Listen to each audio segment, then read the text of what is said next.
మీ పిల్లలు చదువుకున్నది ఎగ్జామ్ హాల్లో రాయాలన్నా కాంపిటేటివ్ ఎగ్జామ్ క్రాక్ చేయాలన్నా మెమరీ ముఖ్యం. మెమరీ అనేది గిఫ్ట్ కాదు, రైట్ టెక్నిక్ అండ్ ప్రాక్టీస్ తో ఎవరైనా సాధించవచ్చు.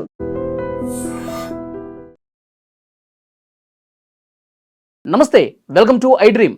తెలంగాణ ముఖ్యమంత్రి రేవంత్ రెడ్డి 20 సంవత్సరాలు రాజకీయంగా పూర్తి చేసుకున్నారు.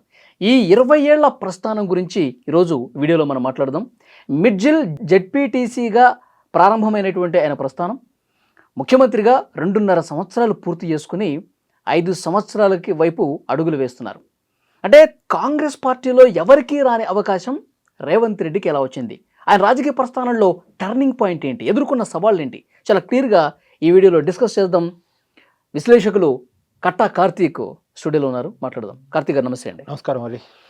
కార్తీక్ గారు, ముఖ్యమంత్రి రేవంత్ రెడ్డి ఆయన ముఖ్యమంత్రి అసలు అవుతారా లేదా అని కూడా ఈ ఎన్నికలు జరగకముందు 2023 ఎన్నికలు జరగకముందు కూడా చాలామందికి ప్రశ్నార్థకమే. కానీ అదృష్టం అని చెప్పాలా, లేకపోతే ఆయన వ్యూహాత్మకంగా అడుగులు వేశారా? 20 ఏళ్ల క్రితం నుంచి మొదలు పెడితే ఆయన గ్రాఫ్ని ఎట్లా చూస్తారు మీరు? 2006 జెడ్పీటీసీ, అది కూడా ఇండిపెండెంట్గా. 2007లో ఎమ్మెల్సీ ఇండిపెండెంట్గా, అంటే ఏ పార్టీ సహాయం లేకుండా సొంతంగా ఎమ్మెల్సీ వరకు అయ్యారు. తర్వాత 2008లో టీడీపీలో జాయిన్ అయ్యారు. ఫస్ట్ టైం టీడీపీ ఎమ్మెల్యేగా 2009 ఎన్నికల్లో పోటీ చేశారు, ఉమ్మడి రాష్ట్రం. ఆ ఎన్నికల్లో ఫస్ట్ టైమే ఎమ్మెల్యేగా గెలిచారు ఈ కొడంగల్ నుంచే. తర్వాత 2014లో తెలంగాణ రాష్ట్రం విడిపోయింది. అప్పుడు తెలుగుదేశం పార్టీ మీద ఆంధ్ర పార్టీ అనేటువంటి ముద్ర కూడా ఈ టీఆర్ఎస్ వీళ్ళంతా వేసినప్పటికీ కూడా తెలుగుదేశం పార్టీ నుంచే 2014 ఎన్నికల్లో కొడంగల్ నుంచి ఎమ్మెల్యేగా సెకండ్ టైం గెలిచారు. తర్వాత 2018 ఎన్నికల్లో రేవంత్ రెడ్డి ఫస్ట్ టైం ఓడిపోయారు. మూడోసారి కొడంగల్ నుంచి పోటీ చేసి, కాకపోతే అప్పుడు కాంగ్రెస్ పార్టీ తరఫున. అంటే 2014లో తెలుగుదేశం పార్టీ నుంచి ఎమ్మెల్యేగా గెలిచినప్పటికీ మారిన రాజకీయ పరిస్థితుల్లో ప్రత్యేక తెలంగాణ రాష్ట్రం ఆవిర్భవించిన తర్వాత రాజకీయ పరిస్థితుల్లో మార్పు వచ్చింది. మారిన రాజకీయ పరిస్థితుల్లో రేవంత్ రెడ్డి కూడా కాంగ్రెస్ పార్టీలోకి జాయిన్ అయిన తర్వాత 2018లో కాంగ్రెస్ పార్టీ నుంచి ఫస్ట్ టైం కొడంగల్ నుంచి పోటీ చేసి ఆ ఎన్నికల్లో ఓడిపోయారు. ఓడిపోయారు అని చెప్పడం కంటే ఓడించబడ్డారు అని చెప్పాలి. ఆ రోజు టీఆర్ఎస్ చాలా సీరియస్గా తీసుకుంది రేవంత్ రెడ్డిని ఓడించాలని. హరీష్ రావు సీరియస్గా ఇన్ఛార్జిగా పనిచేసి కొడంగల్లో రేవంత్ రెడ్డిని మొత్తానికి ఓడించారు. ఓడించినా సరే ఎన్నాళ్ళు ఆపగలిగారు? మళ్ళీ వెంటనే 2019 ఎన్నికల్లో మల్కాజ్గిరి నుంచి పార్లమెంటు లోక్సభ స్థానం నుంచి పోటీ చేసి, మల్కాజ్గిరి లోక్సభ స్థానం అనేది దేశంలో అత్యంత పెద్ద పార్లమెంటు స్థానం. అది పక్కన పెడితే అసలు మల్కాజ్గిరి పార్లమెంటు పరిధిలో ఒక్క కాంగ్రెస్ ఎమ్మెల్యే కూడా గెలవలేదు 2018 ఎన్నికలప్పుడు. కానీ కాంగ్రెస్ ఎమ్మెల్యే లేరు అక్కడ, కాంగ్రెస్కు బలం లేదు అక్కడ. కానీ కాంగ్రెస్ పార్టీ నుంచి ఎంపీగా పోటీ చేసి గెలిచారు. నిజానికి యాక్చువల్గా ఆయన ఆ నియోజకవర్గం కాదు కదా, కాదు అంటే ఎమ్మెల్యేగా ఓడిపోయాడు కాబట్టి ఎంపీగా పోటీ చేయడం కోసం ఇక్కడ ఎంచుకున్నాడు, హైదరాబాద్ సిటీని ఎంచుకున్నాడు. ఆయన పుట్టి పెరిగిన ప్రదేశం అయితే కాదు. ఆయన అనుచరులు, ఆయన అభిమానులు ఎక్కువగా వాళ్ళ నియోజకవర్గంలోనే ఉంటారు. అవును. కానీ ఇక్కడ ఎంచుకొని మరి గెలవటం అంటే, వాళ్ళ ఎమ్మెల్యే కాంగ్రెస్ పార్టీకి సంబంధించి ఎవరు లేకపోయినా గెలవటం అంటే ఎట్లా చూడాలి? అంటే దీంట్లో ఒక విషయం ఉంది. రేవంత్ రెడ్డి టీడీపీలో ఉన్నప్పుడే ఫైర్ బ్రాండ్. అందుకనే 2018 ఎన్నికలు అంత పని కట్టుకుని అతను ఓడించారు. అతను టీడీపీలో ఉన్నప్పటి నుంచి ఫైర్ బ్రాండ్. అతనికి స్టేట్ వైడ్ అభిమానులు ఉన్నారు, ఈ నియోజకవర్గం ఆ నియోజకవర్గం అని కాదు. కానీ ఇక్కడ కాంగ్రెస్ పార్టీ గుర్తు తీసుకున్నాడని చెప్పాలి తప్ప ఇండిపెండెంట్ పర్ఫార్మెన్స్, ఇండివిజువల్ పర్ఫార్మెన్స్, ఏది ఎంపీగా గెలిచింది కూడా ఇండివిజువల్గా తన పర్ఫార్మెన్స్ తోటి, తనకున్న అభిమానంతో తాను కాబట్టి గెలిచాడు. లేదా హైదరాబాద్ సిటీలో కాంగ్రెస్ పెద్దగా ఏం గెలిచే పరిస్థితి కాదు. అంతెందుకండి, మొన్న కాంగ్రెస్ వేవ్ వచ్చిందిగా, కాంగ్రెస్ అధికారంలోకి వచ్చే పరిస్థితులు కూడా హైదరాబాద్ సిటీ పరిధిలో ఒక్క ఎమ్మెల్యే సీటు కూడా కాంగ్రెస్ గెలవలేదు. మీరు చూడండి లెక్కలు. 2023 ఎన్నికల్లో, తర్వాత 2024 పార్లమెంట్ ఎన్నికల్లో కూడా ఒక్క పార్లమెంట్ స్థానం కూడా హైదరాబాద్ పరిధిలో కాంగ్రెస్ గెలవలేదు. కానీ 2019లో రేవంత్ రెడ్డి ఎంపీగా పోటీ చేశాడు కాబట్టి మల్కాజ్గిరి పార్లమెంట్ స్థానం నుంచి గెలవగలిగాడు. ఓకే, అది రేవంత్ రెడ్డి కాబట్టి సాధ్యమైంది. తర్వాత పిసి ప్రెసిడెంట్ అయ్యాడు, కాంగ్రెస్ పార్టీని చాలా సీరియస్గా ముందు తీసుకెళ్ళాడు. నిజానికి మీకు గుర్తుంది కదా, 2018 ఎన్నికల తర్వాత కాంగ్రెస్ చాలా చతికిల పడింది. ఉప ఎన్నికలు జరిగితే కాంగ్రెస్ పార్టీకి డిపాజిట్ కూడా రాలేదు. ఇప్పుడు నాగార్జున సాగర్ ఎన్నిక చూడండి, అంతకుముందు హుజూర్ నగర్ ఎన్నికలు చూడండి, అంటే అక్కడ డిపాజిట్ వరకు వచ్చింది తప్ప ఓడిపోయింది. తర్వాత కాలంలో జరిగినటువంటి దుబ్బాక్ ఎలక్షన్ చూడండి, తర్వాత హుజూరాబాద్ ఎలక్షన్ చూడండి, అక్కడ డిపాజిట్ కూడా రాలేదు, ఈవెన్ దో మునుగోడు కూడా. ఆ పరిస్థితి నుంచి కాంగ్రెస్ పార్టీని అధికారంలో తీసుకొచ్చాడు రేవంత్ రెడ్డి. ఓకే, పీసీ అంటే అక్కడ ఎలాంటి గ్రౌండ్ వర్క్ జరిగింది, అక్కడ ఎలాంటి వ్యూహాలు పన్నాడు పిసిసి అధ్యక్షుడిగా రేవంత్ రెడ్డి? అంటే రేవంత్ రెడ్డికి మాటకారితనం బాగా ఎక్కువ. ఫైర్ బ్రాండ్ అనేటువంటి పేరు ఉంది. గట్టిగా ఫైట్ చేశాడు. కేసీఆర్ వ్యతిరేకతని ఎన్క్యాచ్ చేసుకున్నాడు. నిజానికి కేసీఆర్కి వ్యతిరేకంగా పోరాటం చేసిన ఇద్దరు వ్యక్తులు, ఒకళ్ళు బండి సంజయ్, రెండు రేవంత్ రెడ్డి. ఆ బండి సంజయ్నేమో బీజేపీ పార్టీ ఒకటే డిజోన్ చేసుకుంది, పార్టీ స్టేట్ ప్రెసిడెంట్ నుంచి పక్కన పెట్టింది. దానివల్ల బండి సంజయ్ క్రియేట్ చేసిన వ్యతిరేకత కూడా రేవంత్ రెడ్డి వెనక్కి ర్యాలీ అయింది. అది కూడా రేవంత్ రెడ్డికి ప్లస్ అయింది. సో కాంగ్రెస్ పార్టీ మొత్తానికి అధికారంలోకి వచ్చింది, రేవంత్ రెడ్డి ముఖ్యమంత్రి అయ్యారు. రేవంత్ రెడ్డి గొప్పతనం ఏంటంటే ఏనాడు మంత్రి కాదు, ఏ ప్రభుత్వంలో భాగస్వామి కాదు. ఇప్పుడు 2009లో టీడీపీ తరఫున ఫస్ట్ టైం ఎమ్మెల్యేగా గెలిచారు. అప్పుడు టీడీపీ గవర్నమెంట్ రాలేదుగా. అవును. 2014లో టీడీపీ తరఫున మళ్ళీ గెలిచారు. అప్పుడు కూడా టీడీపీ గవర్నమెంట్ కాదుగా. రాష్ట్రం విడిపోయింది, టీఆర్ఎస్ వచ్చింది. తర్వాత కాంగ్రెస్లో చేరారు. కాంగ్రెస్ కూడా గవర్నమెంట్ లేదుగా, 2018లో కూడా రాలేదుగా. అవును. సో ఏ గవర్నమెంట్ లో ఆయన భాగస్వామి కాదు, కానీ ఆయన గవర్నమెంట్ లో ఆయన ముఖ్యమంత్రి అయ్యారు డైరెక్ట్ గా. ఎమ్మెల్యే, ఎంపీ, డైరెక్టర్, ఎమ్మెల్యేగా 2 సార్లు, అంతకుముందు ఎమ్మెల్సీగా ఒకసారి, అంతకుముందు జడ్పీటీసీగా ఒకసారి, ఎంపీగా ఒకసారి, ఇప్పుడు ముఖ్యమంత్రి అయినటువంటి పరిస్థితి. ఓకే. ఇప్పుడు 3వ సారి ఎమ్మెల్యేగా అండ్ ముఖ్యమంత్రిగా ఉన్నారు ఆయన. ఓకే. ఇప్పుడు కాంగ్రెస్ పార్టీలో ఉద్దండులు ఉంటారు, రాజకీయంగా తలపండిన వాళ్ళు ఉంటారు, హైకమాండ్ దగ్గర పలుకుబడి ఉన్న వాళ్ళు ఉంటారు. సో ఇంత పకడ్బందీగా ఉన్నటువంటి కాంగ్రెస్ పార్టీలో ఇంకా అంతర్గత ప్రజాస్వామ్యం ఎక్కువ అంటారు. ఒకళ్ళ మీద ఒకళ్ళు చాడీలు చెప్పుకోవటం, కంప్లైంట్లు ఇచ్చుకోవటం, ఇంత రచ్చ అంతా ఉంటుంది. సో దీన్ని అన్నిటినీ తట్టుకొని నిలబడి రాష్ట్రం మొత్తం తిరిగి హైకమాండ్ దగ్గర మంచి మార్కులు తెచ్చుకుని ఎట్లా సాధ్యమైందంటారు ఆయనకి? అంటే ఇది రేవంత్ రెడ్డికి మాత్రమే సాధ్యమైన ఒక రాజకీయం ఏంటంటే, తెలుగుదేశం పార్టీలో జాయిన్ అయినప్పుడు కూడా, తెలుగుదేశం పార్టీలో ఎప్పుడు జాయిన్ అయ్యాడు రేవంత్ రెడ్డి? 2008లో జాయిన్ అయ్యాడు. అంతకు ముందు 2 దశాబ్దాలుగా తెలుగుదేశం పార్టీ రాష్ట్రంలో ఉంది, బలంగానే ఉంది. కానీ తెలుగుదేశంలో జాయిన్ అయిన తర్వాత కూడా సీనియర్ నాయకుల్ని వెనక్కి నెట్టి ముందుకెళ్ళాడు.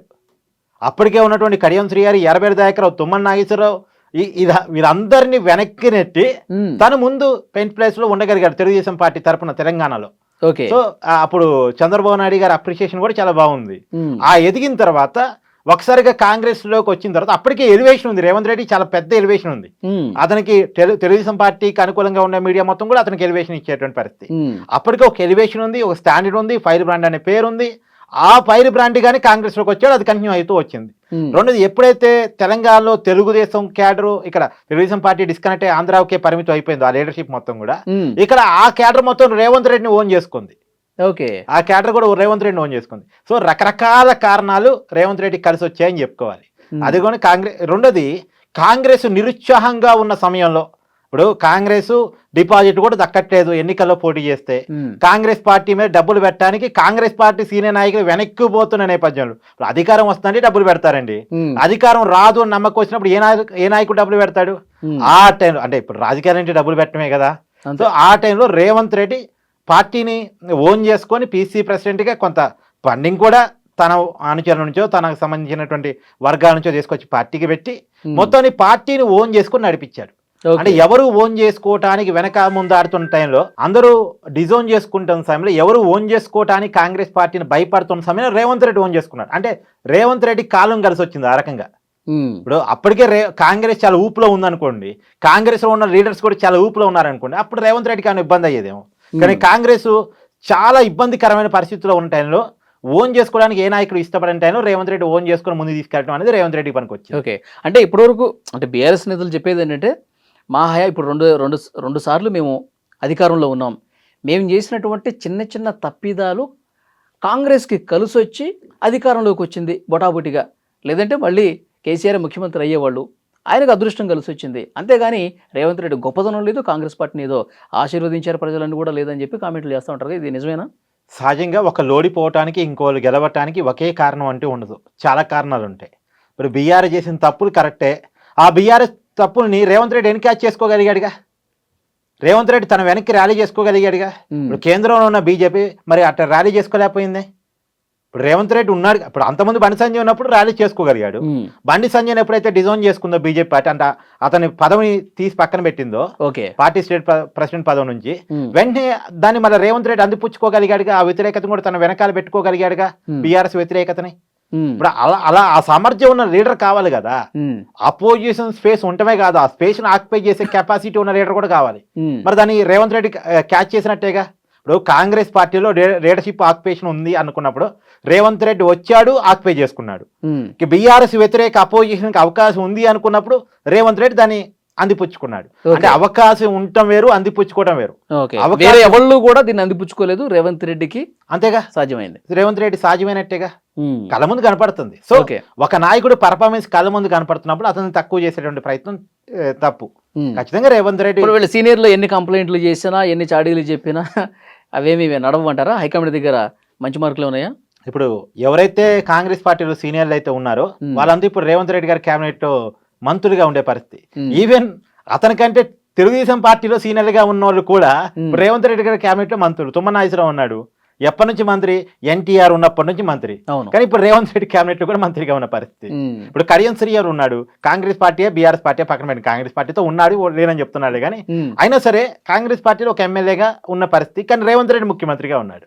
అవును. సో అది రేవంత్ రెడ్డి పర్ఫార్మెన్స్ ని మనం ఇక్కడ తక్కువ చేసి చూడడానికి లేదు. సరే, ముఖ్యమంత్రిగా అయిన తర్వాత అతని పర్ఫార్మెన్స్ ఎలా ఉంది అనేది ప్రజలు తీర్పిస్తారు. ఓకే, ఇప్పుడు ఆయన రేవంత్ రెడ్డి సినిమాని మనం 2 భాగాలుగా చూద్దాం. 20 సంవత్సరాలు అనుకుంటే దాదాపు 17 సంవత్సరాలు ఫస్ట్ హాఫ్గా తీసుకుందాం. ఆయన ప్రతిపక్ష నేతగా ఉన్నాడు, ఆయన పర్ఫార్మెన్స్ మనం చూసాం. ఇప్పుడు ముఖ్యమంత్రిగా ఇది ఒక సెకండ్ హాఫ్గా చూస్తే ఏంటి, ముఖ్యమంత్రి అయిన తర్వాత నుంచి ఆయన విధానాలు ఎట్లా ఉన్నాయి? అంటే ముఖ్యమంత్రి అయిన తర్వాత నిజానికి ఆయనకి ఏమీ పాలన అనుభవం లేదు. రేవంత్ రెడ్డి రేషన్ కార్డు ఇచ్చాడు, పేదరికి సన్నభయం ఇచ్చాడు. ఇది మంచి ఉంది, ఇంకోవైపు చెడు ఉంది. అంటే మేజర్గా సగం సగం మార్కులు మాత్రమే రేవంత్ రెడ్డికి ఉన్నాయి. ప్రభుత్వం మీద వ్యతిరేకత ఉన్నమాట వాస్తవం. దానికి కారణాన్ని రేవంత్ రెడ్డి చెక్ చేసుకోగలరు. చెక్ చేసుకునేటువంటి కెపాసిటీ కూడా రేవంత్ రెడ్డికి ఉంది. ఓకే, అంటే ఇప్పుడు ఎప్పుడు మీటింగ్ పెట్టినా 10 సంవత్సరాలు ఈ చైర్ నాదే అని చెప్పి చాలా ఘంటాపదంగా చెప్తున్నాడు ముఖ్యమంత్రి రేవంత్ రెడ్డి. అంటే ఒక టైంలో నేను తెలంగాణకి ముఖ్యమంత్రి అవుతా అన్నప్పుడు కూడా చాలా కామెడీగా చూశారు, కానీ అయ్యాడిగా. సో 10 సంవత్సరాలు నాదే చైర్ అంటాను మనం సీరియస్ గా తీసుకోవాలి తప్ప కామెడీగా తీసుకోకూడదు. రేవంత్ రెడ్డి దగ్గర ఆ చరిష్మా ఉంది, బీఆర్ఎస్ సీరియస్ గా తీసుకోవాలి. కాకపోతే ఇప్పుడు బీఆర్ఎస్ అనుకుంటుంది ఏంటంటే రేవంత్ రెడ్డి మీద వ్యతిరేకత ఉంది కాబట్టి ఆటోమేటిక్ మాకు అధికారం వచ్చినట్టు అనుకుంటుంది. నిజమే, రేవంత్ రెడ్డి ప్రభుత్వం మీద ఈ రోజు చూస్తే నెగిటివిటీ ఉంది, వ్యతిరేకత ఉన్నమాట వాస్తవమే, నేను కాదని చెప్పట్లేదు. కానీ ఆ వ్యతిరేకతను అధిగమించే రాజకీయం కూడా రేవంత్ రెడ్డి తెలుసు. ఓకే, సో రేవంత్ రెడ్డి యాక్చువల్గా మొన్న జరిగిన ఉప ఎన్నికల్లో కూడా రేవంత్ రెడ్డి మీద వ్యతిరేకత ఉంది కాబట్టి మనమే గెలుస్తామని చెప్పి బీఆర్ఎస్ అనుకుంది, జూబ్లీహిల్స్లో చతికిల పడింది, అంతకుముందు స్థానిక సంస్థల్లో కూడా చతికిల పడిందిగా. ఇప్పుడు బీఆర్ఎస్ సంబంధించి 2 బై ఎలక్షన్స్, అంటే వాళ్ళ ఎమ్మెల్యేలు చనిపోవటం వల్ల నిజానికి వాళ్ళకి సానుభూతి రావాలి. ఒకటి సికింద్రాబాద్ కంటోన్మెంట్, రెండోది జూబ్లీహిల్స్. ఇప్పుడు బీఆర్ఎస్ ఏం చెప్పింది, అధికార పార్టీగా ఉంది కాబట్టి కాంగ్రెస్ గెలిచిందంట. సత్యం, ఖచ్చితమే, నో డౌట్. అధికార పార్టీకి అడ్వాంటేజ్ ఉంటుంది బై ఎలక్షన్స్లో. మీకు అట్టనుకుంటే దుబ్బాకలో బీఆర్ఎస్ అధికారంలో ఉన్నప్పుడు ఉప ఎన్నిక జరిగితే బీజేపీ గెలిచింది కదా. బీఆర్ఎస్ అధికారంలో ఉన్నప్పుడు హుజురాబాద్లో ఉప ఎన్నిక జరిగితే బీజేపీ గెలిచింది కదా, ఈటెల రాజేందర్ గెలిచాడు కదా. మునుగోడులో బీఆర్ఎస్ అధికారంలో ఉన్నప్పుడు ఎన్నిక జరిగితే కోమటి రాజగోపాల్ రెడ్డి గెలిచినంత పనిచేశాడు సార్, ఓడిపోయినప్పుడు కూడా గెలిచినంత పనిచేశాడు. సో కాబట్టి అటు అధికారం ఉంది కాబట్టి గెలుస్తారు, గెలవాల్సిందే అనేది రూల్ ఏమి ఉండదు కదా. సో అధికార పార్టీకి ఉండే అడ్వాంటేజ్లు అధికార పార్టీకి ఉంటాయి. అలాగే ఇప్పుడు జూబ్లీహిల్స్లో ఆ మాగుంట వాళ్ళు ఎప్పటి నుంచి ఎమ్మెల్యేలు, ఇప్పుడు టీడీపీ నుంచి ఉన్నారు, స్ట్రాంగ్ ఓట్ బ్యాంక్ వాళ్ళకు ఉంది. అయినా సరే వాళ్ళ ఫ్యామిలీకే ఇచ్చినప్పటికీ కూడా గెలవలేకపోయిందిగా BRS party. So BRS party తన మైనస్లు చెక్ చేసుకోవాలి, రేవంత్ రెడ్డిని తక్కువ అంచనా వేయడం కూడా మానేయాలి. సో వాళ్ళ సిట్టింగ్ స్థానాలు 2 ఎమ్మెల్యేలు చనిపోతే మళ్ళీ వాళ్ళ కుటుంబాలకే టికెట్ ఇచ్చినప్పటికీ కూడా వాళ్ళకి సానుభూతి వచ్చేటువంటి అవకాశం ఉండి కూడా, రెండోది హైదరాబాద్లో మళ్ళీ బీఆర్ఎస్ చాలా స్ట్రాంగ్. ఇప్పుడు మీరు చూడండి 2023 అసెంబ్లీ ఎన్నికలు చూడండి, కాంగ్రెస్ పార్టీకి హైదరాబాద్ సిటీ పరిధిలో 1 ఎమ్మెల్యే సీట్ రాలేదు. పార్లమెంట్ ఎన్నికల్లో కూడా బీజేపీ గెలిచింది, కానీ కాంగ్రెస్ పార్టీకి ఏమీ లేదు. కానీ ఈ బై ఎలక్షన్స్ వచ్చేసరికి చూడండి, బీఆర్ఎస్ పార్టీని వెనక్కి వాళ్ళ సిట్టింగ్ స్థానాన్ని కాంగ్రెస్ కైవసం. హైదరాబాద్ పరిధిలో అసెంబ్లీ ఎన్నికల సమయంలోనే బీఆర్ఎస్ గెలిచింది, పార్లమెంట్ ఎన్నికలప్పుడే బీజేపీ గెలిచింది. ఓకే, ఇప్పుడు హైదరాబాద్ గురించి చెప్తున్నారు, హైదరాబాద్ సిటీ వరకు చెప్తున్నారు. ఇప్పుడు ఈ 2 ఉప ఎన్నికలు హైదరాబాద్ సిటీ పరిధిలోనే జరిగింది, Secunderabad cantonment, Jubilee Hills. So Hyderabad city పరిధిలో కాంగ్రెస్ కి బలం తక్కువ అని చెప్తున్నాను. అది మీరు అసెంబ్లీ ఎన్నికల ఎగ్జాంపుల్ చెప్తున్నాను, పార్లమెంట్ ఎన్నికల ఎగ్జాంపుల్ గా చెప్తున్నాను. కానీ ఉప ఎన్నికలకు వచ్చేసరికి ఎలా గెలవగలిగారు, అక్కడ రేవంత్ రెడ్డి రాజకీయాన్ని చూడాలి కదా. సో ఇక్కడ రేవంత్ రెడ్డి రాజకీయాన్ని తక్కువ అంచనా వేయొద్దు అని చెప్తున్నాను నేను. ఓకే, ఇంకా అతి విశ్వాసంతో బీఆర్ఎస్ ముందుకు పోతే కష్టమే, ఇంకా వాళ్ళు మైనస్లో వాళ్ళు చెక్ చేసుకోవాలి అని చెప్తున్నారు. అంతే, అదే ఖచ్చితంగా చెక్ చేసుకోవాలి. మీరు ఎన్ని మార్కులు వేస్తారండి రేవంత్ రెడ్డి 2.5 సంవత్సరాల పాలనని? 100కి ఎన్ని మార్కులు వేస్తారు? ఒక విశ్లేషకుడిగా ఏం చెప్తారు? అంటే నేను మార్కులు ఏం వెయ్యను కానీ ఉమ్. ఒక section of people Revanth Reddy పట్ల పాజిటివ్ ఉంది. అదే క్రమంలో ఈ రైతుల విషయంలో ఇప్పుడు Rythu Bharosa time to time release కాకపోవటం వల్ల, కొన్న వడ్లకి బోనసులు టైం టు టైం పడకపోవటం వల్ల, కొన్న ప్రతి ధాన్యానికి అంటే ఏదో సన్నాలకే ఇస్తాం, సన్నాలు కూడా ఈ రకాలకే ఇస్తాం అని చెప్పేసి కండిషన్స్ అప్లై అనటం వల్ల రేవంత్ రెడ్డిని సీఎం చేసిన రైతాంగం రేవంత్ రెడ్డి పట్ల వ్యతిరేకతతో ఉంది. కేసీఆర్ అంటే ఎంత కేసీఆర్ని ఓడించినప్పటికీ కూడా కేసీఆర్ అంటే తెలంగాణ ప్రజలు ఒక చిన్నపాటి ఎమోషన్ ఉంటుంది. ఎందుకంటే తెలంగాణ ఉద్యమకారుడు ఆయన, లేకపోతే నిజంగా తెలంగాణ ఉద్యమం ఒక ఉవ్వెత్తున లేవటం అనేది లేదు రాజకీయంగా. సో తెలంగాణ ఉద్యమాన్ని ఒక ఉరకలెత్తించిన నాయకుడిగా తెలంగాణ రాష్ట్రాన్ని సాధించడంలో కేసీఆర్కి ఒక పాత్ర ఉంది. కాబట్టి కేసీఆర్ అంటే ఒక చిన్నపాటి ఎమోషన్ తెలంగాణ ప్రజలు. అప్పుడేమో కేసీఆర్ వ్యతిరేకతలో ఏం కనపడలే, అంతా యాక్సెప్ట్ చేశారు. కానీ ముఖ్యమంత్రి అయిన తర్వాత ముఖ్యమంత్రి సీట్లో కూర్చున్నప్పుడు వేరు కదా. ఇప్పుడు ఎగ్జాంపుల్ చైర్ టు చైర్ మారాలబ్బా. ఇప్పుడు నువ్వు ఎనలిస్ట్గా కూర్చున్నప్పుడు ఒక రకమైన భాష మాట్లాడుతావు, యాంకర్గా కూర్చున్నప్పుడు ఒక రకమైన భాష మాట్లాడుతావు, లేదు బయట కెమెరా అనుకున్నప్పుడు ఏ మాట్లాడినా చెల్లుబాటు అయింది కెమెరాలో రికార్డు కానప్పుడు. కానీ బట్ కెమెరాలో రికార్డ్ అయ్యేటప్పుడు నువ్వు కూర్చున్న చైర్ని బట్టి, నీ స్థాయిని బట్టి, నీ పొజిషన్ బట్టి నీ భాష మారాలి. ఇప్పుడు రేవంత్ రెడ్డి ఏ కుర్చీలో కూర్చున్నాడు? సీఎం కుర్చీలో కూర్చున్నాడు. సీఎం కుర్చీలో కూర్చున్నప్పుడు కూడా ఒకప్పుడు అపోజిషన్ భాష మాట్లాడతానంటే ఎట్ట కుదిరిద్ది? కుదరదు. అంటే కేసీఆర్ ముఖ్యమంత్రిగా ఉన్నప్పుడు ఇంత లేదా? కేసీఆర్ విషయంలో ఎలా ఉందంటే, నేర్పిన విద్య కదా నీరజాక్ష అన్నట్టు. లేదు, కేసీఆర్ కంటే కొంత అగ్రెసివ్ గా, ఇంకెక్కువ అగ్రెసివ్ గా రేవంత్ రెడ్డి మాట్లాడుతున్నాడు. రెండోది, కేసీఆర్ పొద్దాగా కనపడేవాడు కాదు, పొద్దాగా మాట్లాడేవాడు కాదు, ఎప్పుడో ఒకసారి ప్రెస్ ముందుకు వచ్చేవాడు. రెండోది, కేసీఆర్ తన మాటకారతనంలో నుంచి మిగతా అన్ని కొట్టుకొని పోయాయి. రెండోది, కేసీఆర్ సీఎం అయినాటికి అతను బాగా కనెక్ట్ అయిపోయిన లీడర్ గా ఉన్నాడు. అంటే తెలంగాణ ఉద్యమం వల్ల తెలంగాణ ప్రజలతో ఒక ఎమోషన్ బాండింగ్తో ఏర్పాటు చేసుకున్న నాయకుడిగా కేసీఆర్ ఉన్నాడు. వాళ్ళకంటే ఒక బ్రాండ్ ఏర్పాటు చేసుకున్నారు. ఇప్పుడు సంక్షేమంలో రాజశేఖర రెడ్డికి ఒక బ్రాండ్ ఉంది, అవునా కాదా? తర్వాత చంద్రబాబు నాయుడికి ఒక ఐటీ, ఒక విజను అనేటువంటి ఒక బ్రాండ్ ఉంది, అవునా కాదా? తర్వాత కేసీఆర్కి తెలంగాణ సాధించాడు, ప్లస్ హైదరాబాద్ డెవలప్లో కంటిన్యూ చేశాడు. తెలంగాణ రాష్ట్రం అనగానే ఏమవుద్దో ఏంటో, తెలంగాణ వాళ్ళకి పరిపాలించుకోవడం వచ్చో రాదో రకరకాల అనుమానాలు క్రియేట్ చేసి పెట్టారు. కానీ అవన్నిటిని పటాపంచలు చేస్తూ చాలా మంచి పరిపాలన అందించాడు, కొన్ని పథకాలు కూడా కొత్తగా తీసుకొచ్చాడు అనేటువంటి ఒక బ్రాండ్ ఏర్పాటు చేసుకున్నారు లేదా?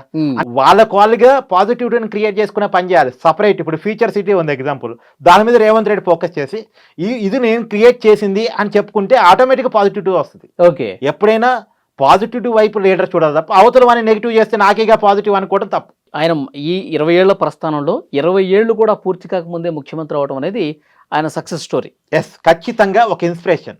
ఎవరైనా సరే, ఒక సామాన్యుడు కూడా, అంటే ఒక జడ్పీటీసీగా ఎన్నుకోబడ్డ వ్యక్తి, అంటే నిజానికి రేవంత్ రెడ్డి గురించి ఒక మాట చెప్పాలంటే, రేవంత్ రెడ్డి టీఆర్ఎస్ పార్టీని 2006 సమయంలో నాకు జడ్పీటీసీగా అవకాశం అని అడిగాడట. సరే, వాళ్ళకి ఎప్పుడైతే కాంపిటీషన్ ఉందో ఏమో మొత్తానికి ఇవ్వలేమని చెప్పేశారట. కానీ ఇండిపెండెంట్ గా పోటీ జడ్పీటీసీ గెలిచాడుగా. ఒక్క జడ్పీటీసీకే గెలవటం కాదు, ఎమ్మెల్సీ కాగలిగాడుగా ఇండిపెండెంట్ గా. అది రేవంత్ రెడ్డి పర్ఫార్మెన్స్. దాన్ని కనుక ఆ రోజే బీఆర్ఎస్ పార్టీ ఇతను, అంటే అప్పటి టీఆర్ఎస్ పార్టీ ఇప్పుడు బీఆర్ఎస్ పార్టీ ఇతని దగ్గర ఉన్న పర్ఫార్మెన్స్ని గుర్తించి కనుక అతన్ని ఓన్ చేసుకుని వాళ్ళ పార్టీలో ఎమర్జ్ చేసుకుని ఉంటే ఎంత పెద్ద లీడర్, వాళ్ళకి ఎంత అవకాశం ఉండుండేది ఆ జిల్లా పరిధిలో. ఓకే, కాబట్టి రేవంత్ రెడ్డికి మంచి జరిగింది. ఎందుకంటే అప్పుడు టీఆర్ఎస్ పార్టీలో కనుక పోయి ఉంటే టీఆర్ఎస్ పార్టీలో ఒక స్థాయి లీడర్ అయ్యేవాడు, సీఎం కావడానికి అవకాశం ఉండేది కాదుగా. టార్గెట్ ముఖ్యమంత్రి అయితే టీఆర్ఎస్ నుంచి ఎప్పుడో బయటకు వచ్చేవాడు. ముఖ్యమంత్రి అనేది అనుకోవడం కాదు, ఆయన ఆయన ఒక ప్లాన్ తోనే ఉన్నాడు కదా ఫస్ట్ నుంచి. అంటే తర్వాత ఆయన ప్లాన్ అన్న రోజు టీఆర్ఎస్ లో ఉన్నా ఏదో ఒక రోజు మళ్ళీ బయటకు వచ్చేవాడు. అంటే ఆ పార్టీలో ఉంటే కొన్ని లిమిటేషన్స్ ఉంటాయి, ఒక సర్కిల్ ఉండే పరిస్థితి ఉండేది. బట్ ఎనీవే, రేవంత్ రెడ్డి రాజకీయ ప్రస్థానం మాత్రం ఖచ్చితంగా రాజకీయాల్లో సామాన్యుడు ఎదగాలి అంటే common man to chief minister, ఇలా సీఎం టు సీఎం ఒక ఇన్స్పిరేషన్. ముఖ్యమంత్రి అయ్యాడంటేనే సూపర్ సక్సెస్. రెండోసారి కూడా ముఖ్యమంత్రి అయితే అది డబుల్ సక్సెస్. ఇంకా అవును, చూద్దాం నెక్స్ట్ ఎట్లా ఉండబోతుంది, మాట్లాడదాం మళ్ళీ. Thank you very much.